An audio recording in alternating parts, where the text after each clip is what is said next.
All right. Hello, everybody. Actually, hi. It was interesting because I didn't realize the time changed. and I thought it was like earlier or later. I don't know. I was a little bit confused, and then I recognized the time change. And I got my daughter on with me.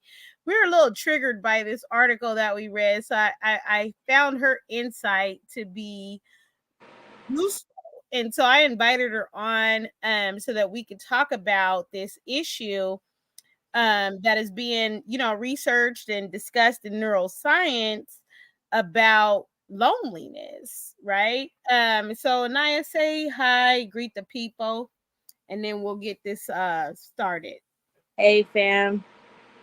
All right. And so I wanted that yeah, well, what are you guys, Gen Zers? What do you guys like talk Uh, about yourselves as? What? I don't know. I guess Uh, we're. yeah. So I want to just go right in, and we're going to listen to this article for 5 minutes, and then we're going to sit here and discuss it. Because I mean, there's just a lot packed into this one thing. I told you guys, research.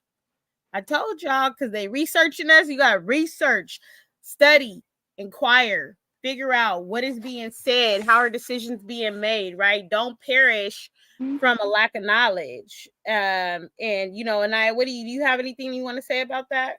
I just know that you always remind us that you have to have both wisdom and knowledge to be successful. So don't forget to stock up on your wisdom, guys.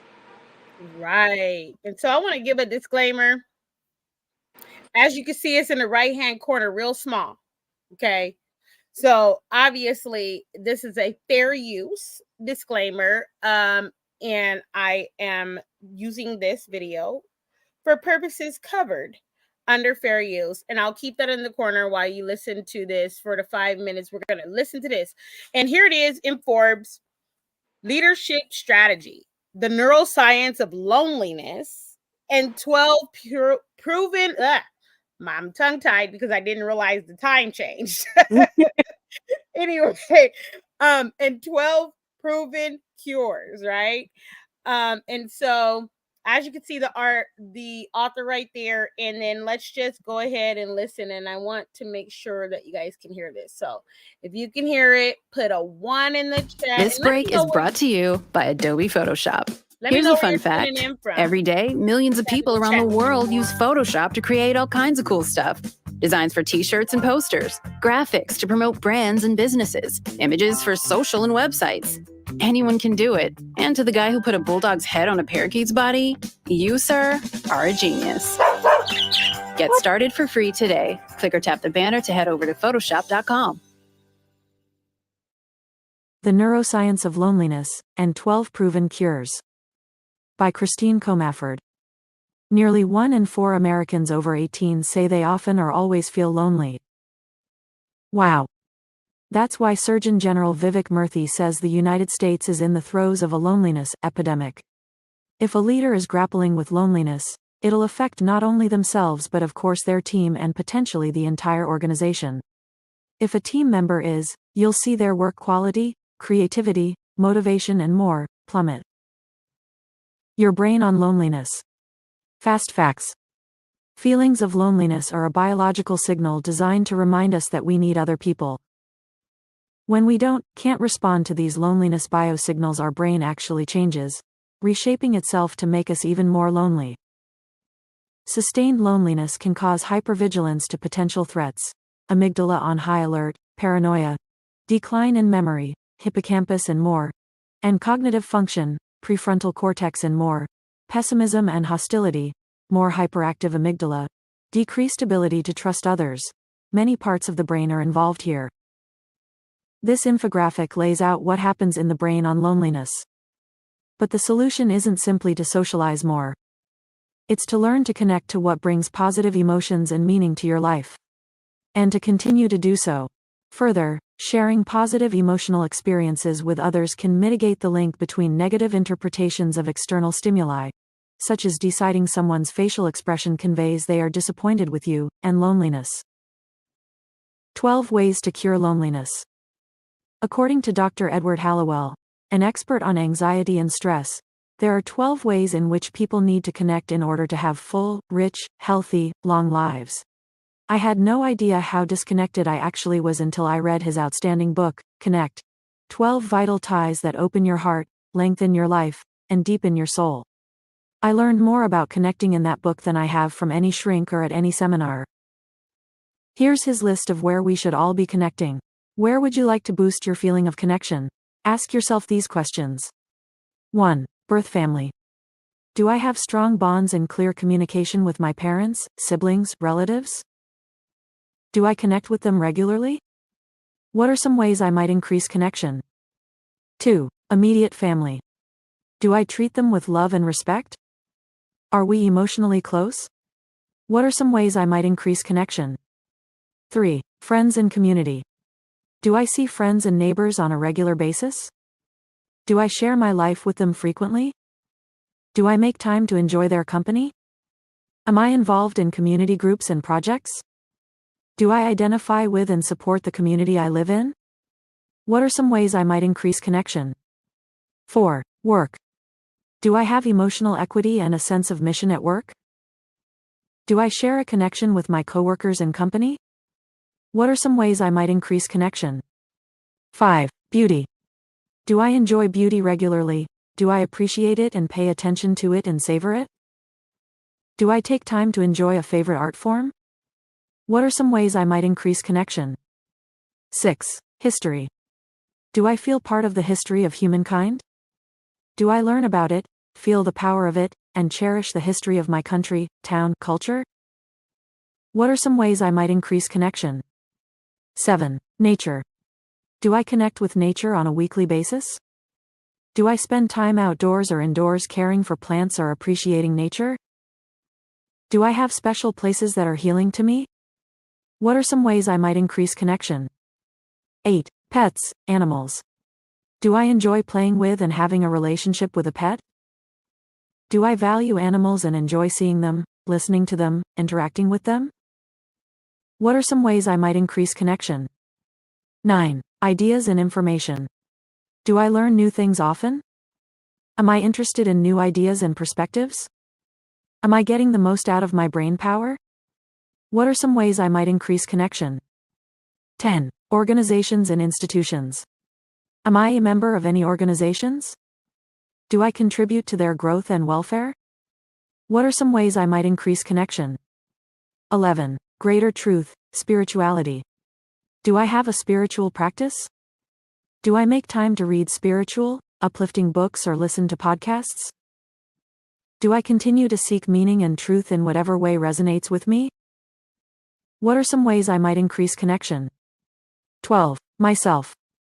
Do I meditate, have quiet time alone, know what matters most to me and live according to it? Am I comfortable being who I am? What are some ways I might increase connection? When you feel lonely, how do you return to an experience of connection? I'd love to know. If you're curious and want to read more, here are my research sources.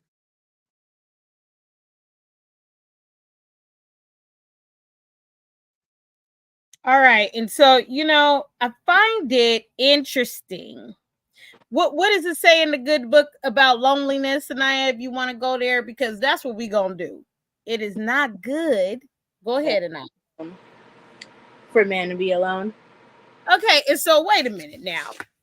Now, this article is talking about the neuroscience of loneliness. And I bought my Gen Zer on with me. I bought her on with me because she got a lot to say with right along with me. And it says all of these 12 proven cures to loneliness, but over the past 3 to 4 years, y'all, like literally the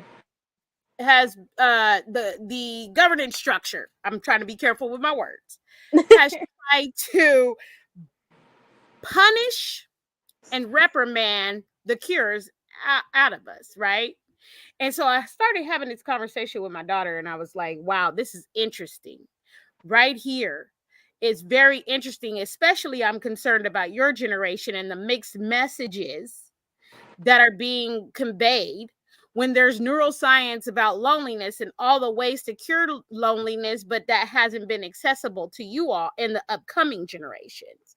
And so my daughter and I have started bringing in some interesting insights, and I wanted her to share them with you all right here. So go ahead, Anaya, and talk about what you were saying when we read through this article about the neuroscience of loneliness that I just shared with the people. So, okay, so first of all, I just wanted to point out, I see the date that this was made, this article.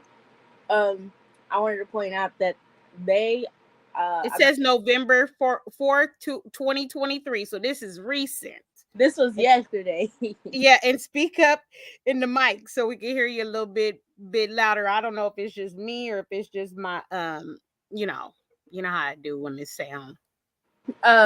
So I just want to say they don't start having cures, quote unquote, until years later, and we're already affected.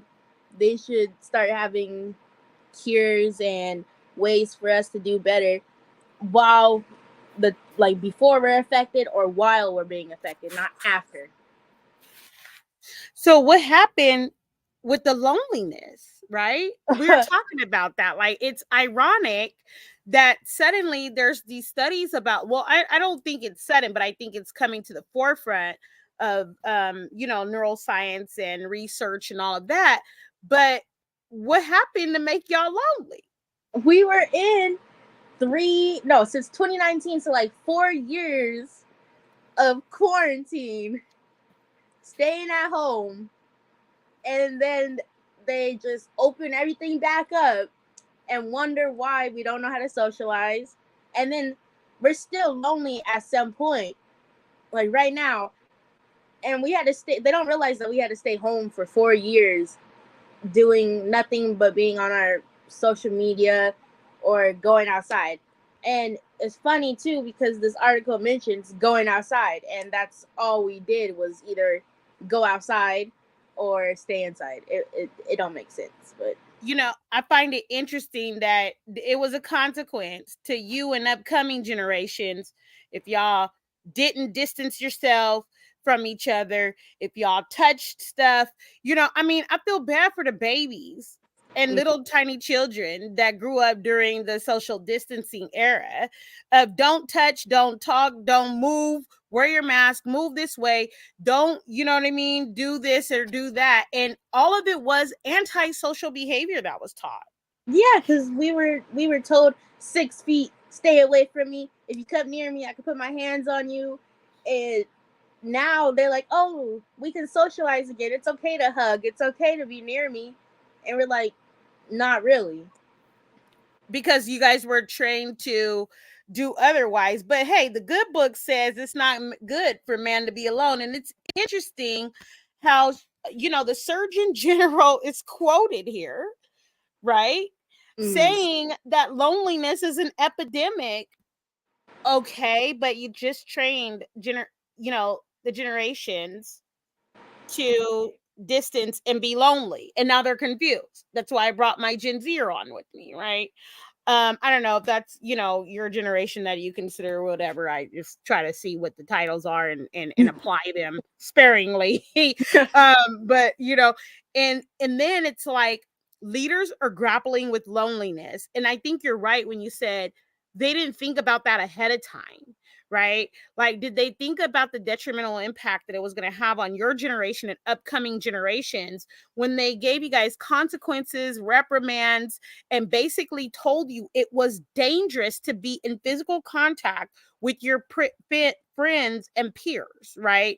And when we taught babies to have to stay apart from people, not to go in homes, not to have family gatherings, and all of a sudden the cures for loneliness involve all of the things that you guys were punished, or I wouldn't say that, but received a consequence for doing in the past 4 years. That's hypocritical. That is, and then I do feel bad for the babies because, you know, I believe that children still can hear you from inside the womb. And so from even before they were born, they heard probably perhaps the baby showers, and it was all digital. And so now they're out in the world from the time they were conceived, knowing that you're either going to be digital or you're just going to be isolated. And that's how they are now. Like when I go outside and speak to the 4 or 5 year olds that are out there, they don't know how to socialize. They don't know what to say. They're just stuck frozen, or they're on their iPad all the time. Yeah, and then you guys get like, it's really interesting how society or governance structures create this problem and then blame it back on y'all. And I see that it says like nearly 1 in 4 Americans over 18, but you're 17 and you're feeling, this issue and the impact from it, right? And we're talking about up and coming generations and what is, lonely to you guys, right? And then you're getting punished for utilizing devices, but that was the only way you could connect during a time of social distancing. So, right. Like the cures that were listed in this article, talking about ways to undo the loneliness. How effective do you think that those are going to be? Because now you have to unlearn what just happened over the last 4 years, which I totally advocate, like disrupt bad thoughts, right?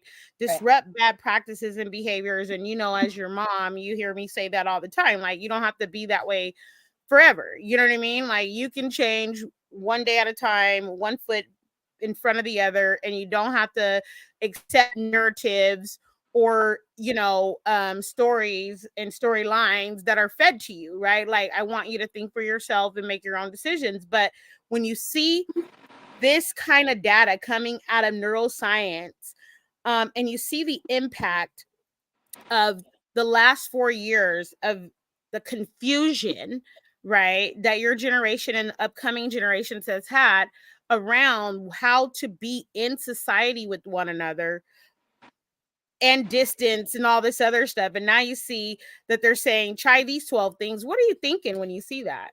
So I have 2 things on that. So first of all, I'm going to speak as a homeschool student because I am homeschooled. I want to say before this whole issue happened, we as homeschool students were allowed to go on field trips, travel, do a lot more than we do now. And I'm not allowed to go on field trips anymore. I'm not allowed to go on campus without the solution that they made. And bring it out. Bring it out. You know what I'm saying? That's the truth, right? Like there's rules. And in the state of California where we are, there is no exception, no religious or ideological exception to that rule. And so basically you're getting punished while they're saying that you need to be in proximity with your peers, right? And so that sends a mixed message. You get punished if you don't do what they want you to do, how you want them to do it. And so if I want to go hang out with my friends or my classmates, I have to do what they say, and that's not what we do in this house. And so I'm being punished basically because now I have to stay home and work alone with no peers, and I'm not allowed to go hang out with peers or anything just because I don't want to follow one of their rules. Right. And then it's like this ideology around socialization, right? Let's talk about that. Because part of the reason why you're homeschooled is because I didn't want some of the traditional educational environments social impact to affect you, right? Like what your peers were doing in those places were not necessarily good things. And I wanted you to be able to be free thinking and understanding that you have the ability to use your wisdom and discernment and rational mind to think for yourself, right? And so in a sense, it's like yeah, we found out through neuroscience that loneliness is impacting a whole bunch of folks and it's not good. And here are the cures. But at the same time, it's almost like only if you comply with this governance structure in our in the way that we want to roll it out, in the way that we want you to think, in the way that we want you to act, in the way that we want you to be, right? And because you have made the conscious decision from everything that I've allowed you to understand with regards to knowledge or, social life and all of the things that you've been able to consider in your rational mind, you've made the decision and the choice as a young lady to say, this is not what I want. I want to be able to, do things that are rational and reasonable. Yeah. Now you get punished? Like that's ridiculous. That's like, I'd rather be the contrarian, the person that disagrees every time, as long as I'm choosing the right thing. I'll stand alone, Right. And my generation also gets punished for being addicted to social media. And what I find interesting about that is throughout the whole 4 years, social media is the only way we had to contact each other, the only way we had to make friends. And so now, not only is the government saying that there's a loneliness epidemic, there's a social media addiction problem. And that wouldn't have happened if things were differently taken care of, if that makes sense. Right. And so you have these mixed messages coming from adults that are supposed to be responsible for making wise, or I wouldn't say that, for making good decisions. Look, my saying every day, foolishness is in direct opposition to wisdom, and we see some simpletons out there, right? And so you have these people that are charged with the task, let's say it that way, of making good choices on behalf of the quote unquote greater good, but that we don't see that happening, right? And so do you feel like your generation and the upcoming generation has taken the brunt of the bad decisions that were made? Oh, we've taken centuries of the bad decisions that they've made, and we're trying to fix them.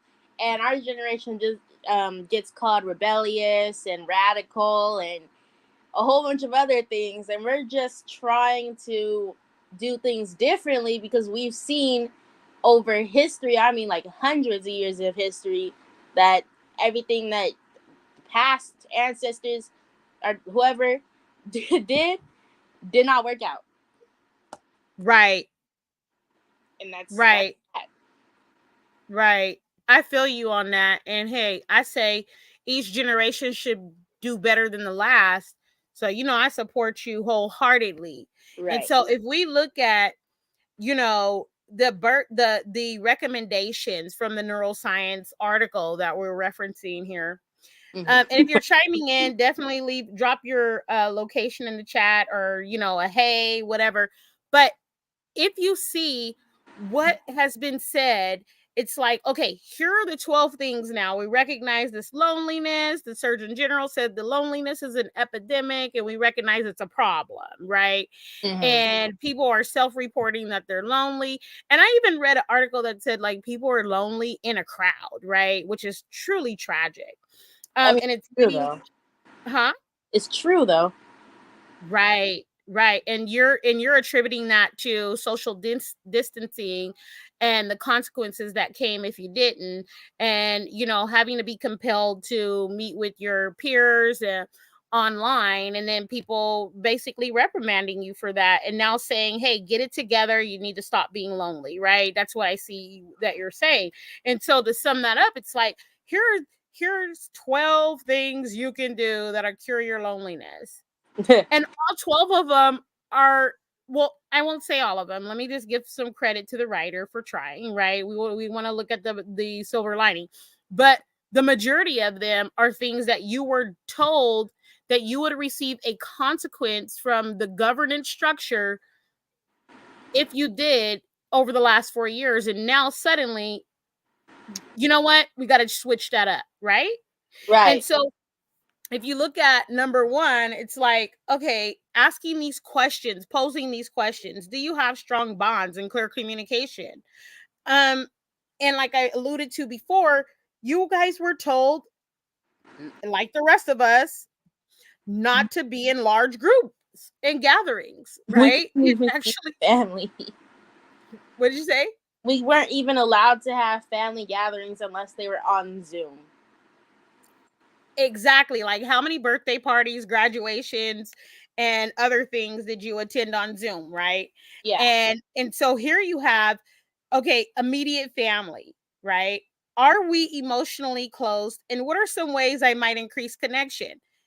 And what you're telling me and what we've agreed on is that when you try to do that, you were prohibited in some kind of way from the governance structure because of these rules, right? Even though we found ways to, navigate through it, but overall, as a up and coming generation in society that has to function, these cures, like you said, should have been considered prior to them forcing you guys into distance. They should have also considered not only the punishment, but there's a sense of I don't want to say self-punishment, but now that we're allowed to socialize, it feels off because we were separated from people for 4 years and you're throwing us back with each other, and so we don't really remember how to socialize. Because I remember the last time I truly socialized was in middle school, and that was, I was hitting my 9th grade year, and we were 13, 14, 12. That is a long time ago. We're almost 18 now, and that now it's hard to like understand people, and it's hard to say the right things, and everybody's sensitive on both ends, even if they don't want to admit it, because they haven't had that people to people in person socialization. They've only had through text messages or phone calls. And I feel sorry for the babies that were born, like, not bad in a bad way. Like, I am so glad if you're fruitful and multiplying your family, please continue to do that, right? But it's like, at the same time, we used to see empty parks all the time. We'd be driving around like, oh man, the kids are not even at the park. And, like, what are they doing? Like, this is years and years and years. And then you teach them, like, don't touch this, stay away from that person, put this around your face, come over here, and then now all of a sudden it's like, you need to be building strong family connections. Well, yeah, but what were they taught, right? And Right. those first years are vital. And then your developmental stage into adulthood is vital as well for you and your friends and your peers, right? Right. And so I find these cures to be, something that should have been considered ahead of time. And then here's number 3, friends and community. Do I see friends and neighbors on a regular basis? After you guys were pretty much told, everybody, the whole entire nation was told, don't hang out with folks for a long time, right? And so, do I make time to enjoy their company? How do you feel about that? I find it, I don't want to say idiotic, but at the same time I do want to say idiotic. Well, it might be foolish, right? To like do this after the fact when you see that it's devastating, right? It is. I just remembered from that question. I remember seeing all online when during this pandemic was happening, people that lived in apartment complexes or in high rises would write something down on a piece of paper and show it to the person that could see across the building, just to communicate with each other or just ask somebody out, or to it was crazy seeing that. And so do you think that it had an impact on, like, what were your friends saying during that time? You know what I mean? Well, I separated myself from a lot of people during that, because that during that time it was also it was okay. It was good for socializing. It was, I don't know. It was bad, but at the same time it revealed a lot of things about people. Right. And so Right. I found out that a lot of the people that I did call friends weren't really friends. So then I kind of did end up isolating myself because they weren't friends. And I didn't want to talk to fake people. Right. And I appreciate and respect you for that. And so, here's this other thing, right, that says, am I involved in community groups or projects? Right. And you were talking about the fact that, if you didn't take the solution that they offered, then you weren't allowed to be involved in those things when things opened back up, right? And how devastating that has been, with regards to reconnecting. And it's almost like this carrot that is being waved in front of you, but you have to go along with what the governance structure says if you want to be able to partake in organization or community groups things. But what we've done, and I believe would like to admonish other families to do, is to carve your own path, right? Like, do things that you haven't done before. We went to the Grand Canyon, right? Like, we went on little trips, road trips, and continued to go out and continue to be in community.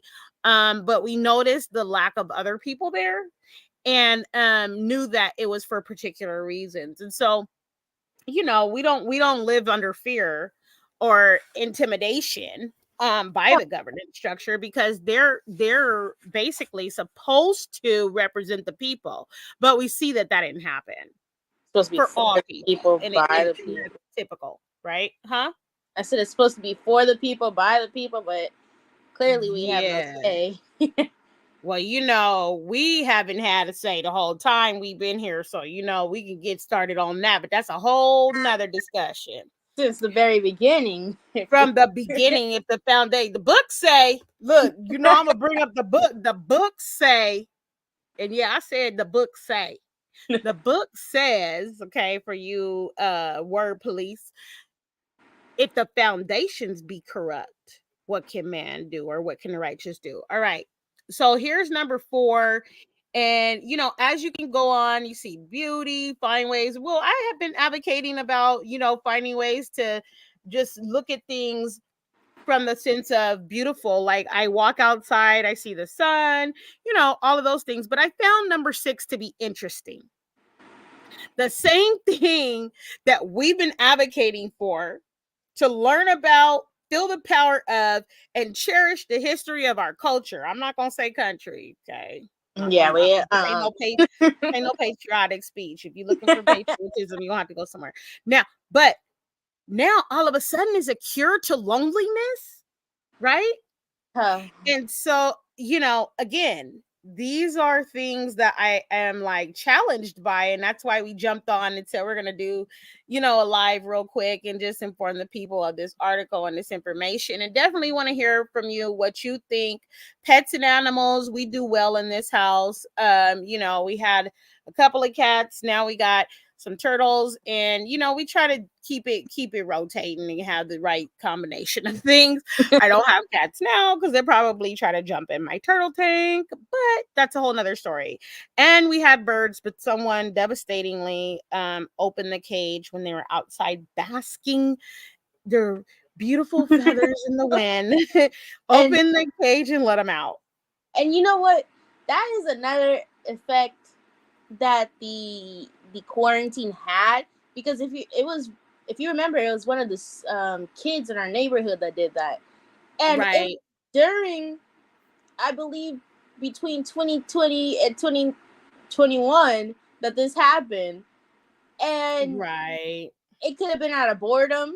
It could have just been because they weren't raised right. We don't know. Right. And so our beautiful birds were let out, and I'm sure they went and flew away into a beautiful place, and they're so happy now. We heard them tweeting around for a little while on top of the roof, and now they're gone. But you know what? The Most High sent them to a better place, so we're glad.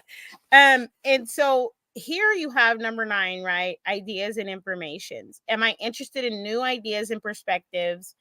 And am I getting the most out of my brain power, right? And so it's just interesting that all of this stuff is brought up, like you said, after the fact,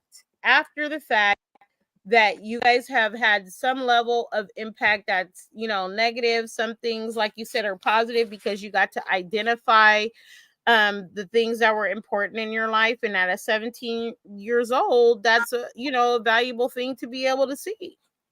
Right. Now, can you go back up? I can't remember where in the article it was talking about the prefrontal cortex. I think it's down here. So what do you have to say about the prefrontal cortex? I love talking about the prefrontal cortex. Okay, so that's let's go up. Decision-making part of the brain for us young folk. And I don't know who knows this and who doesn't, but your prefrontal cortex is not fully developed until your mid-20s, so about 26, 25, around there. And so I try to remind people that you're not a true adult until you hit 26. Come on, daughter, bring it out. Bring it out. That's what I'm talking about right there. And so I speak to people about that, and they always try to say, "Oh, but you're an adult when you're 18." I'm like, "No, when you turn 18, you just get legal rights. You're still a teenager." And I tell you guys this all the time, like, parents, here it is. Hear this message. Because that's true, right? You're talking about the frontal lobe, right? Prefrontal cortex and how that develops over time. And here it is right here. I found that. I know I was scrolling. I probably, gave some folks, what you call that? When people are, not whiplash. What's it called? And so it says sustained loneliness can cause hypervigilance to potential threats, amygdala on high alert, paranoia, decline in memory, hippocampus and more, and cognitive function, prefrontal cortex and more, pessimism and hostility. Boy, oh boy, what have we been seeing come to the forefront over just the past years? Like this pessimism and hostility is at an all-time high, right? And so now for my generation, I want to say the aggression is very high. I even catch myself being aggressive, and since I'm raised with a lovely mother who teaches us the word, thank you. Whenever that aggression pops up, she instantly has to say, "Go back to the word. You got to have self-control. Don't be angry." And it is hard to keep that aggression under control just because it's built up from over the years. Right. Of being inside. So that's of being distanced. Yes. Right. And so you're right. Like the prefrontal cortex is important for reasonable decision-making processes. And that really doesn't fully develop way into your 20s. And at 18, like you said, you don't consider you're 17 now, but you'll be 18 soon. And we've talked about this. Like, to me, that's still a teenager, right? And I can say that because you have older sisters, and the oldest one is about to be 30 soon. If she watches this, she's gonna be mad at me because she doesn't like me saying you're almost 30. Okay. And the second oldest is 26, and then you 17, and then Daniel 12. And so I've been through generations, right? Where I've been able to see stages of development and what's appropriate as an expectation and what's not. And so I tell you clearly, like, look, yes, be wise and try to discern as much as you can, understand knowledge, all of that. Make, that stop and think thing that I talk about, like stop and think and then proceed, right?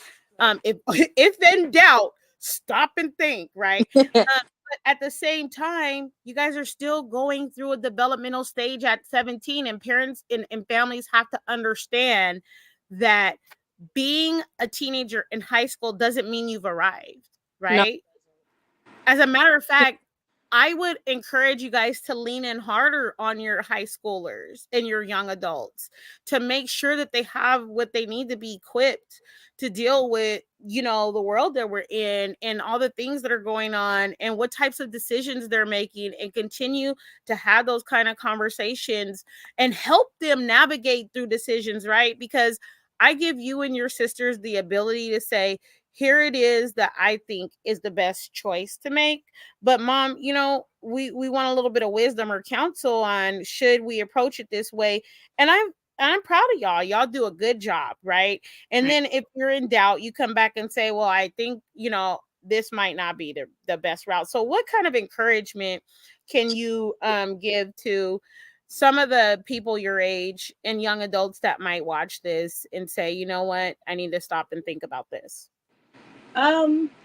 Don't think that you have everything figured out by the time you hit your senior year, because you're going to change your mind until you hit that fully developed age. And after that, you still may change your mind. I mean, I see my older sisters, and I even see my mom change her mind sometimes. And you know, I changed my mind quick. Don't get me started. Look, my feet is if I see something that is, you know, not good, that is simple and foolish, you know, I'm swift to turn the corner. Like, I'm out, right? I mean, I'm consistent though on my goal and on my mission, but those strategies look different. Right. And where I decide to spend my time, because I tell you guys, time is a resource. You can't buy any extra time. Nobody can sell you their time. You can't get time back. So spend it wisely, right? Right. And so when I see that there's some foolishness taking place that's going to consume my time or yours, I say, let's go. We got to go. I also think that for my generation, yeah, we can look at what our parents are doing, but I want you to develop. I want you to like, I want you to use what you see your parents doing and do better, because we're supposed to do better. Not saying your parents are doing horrible. Your parents could be doing great. But for our generation, we need to make sure that we take whatever we're watching our parents do, whatever they taught us, and to make our own plan for it and to do our own great things. And when we have kids, that's what they're supposed to do as well. And so with that being said, my daughter just dropped some jewels on y'all. Okay. My 17-year-old daughter, Anaya, out of the mouth of babes. And so what we're going to do is see you another time. Think about what it is that is said here. Think about ways that you can put one foot, you know, before the other and make positive choices. You don't have to look back, right? Like, don't continue to stay. If you're in a rut, don't continue to stay in a rut. You can always do something better, and each generation should be doing better than the last. I tell my children all the time, I want y'all to do better than me. As a matter of fact, I am telling you to do better than I did. And then think about your grandparents and do better than them. And, you know, sometimes my kids will say, Mom, you guys have like, you know, all these higher degrees. It's not just about how you're educated in a title. It's about the wise decisions that you make, people that you help along the way. What did you do as far as the bloodline to better our outcomes? And just, you know, stay encouraged in that. And so I hope that you don't perish for a lack of knowledge. And I hope that you seek wisdom and teach it to your children. And we will see you again for another Intel drop next time. Bye. Bye.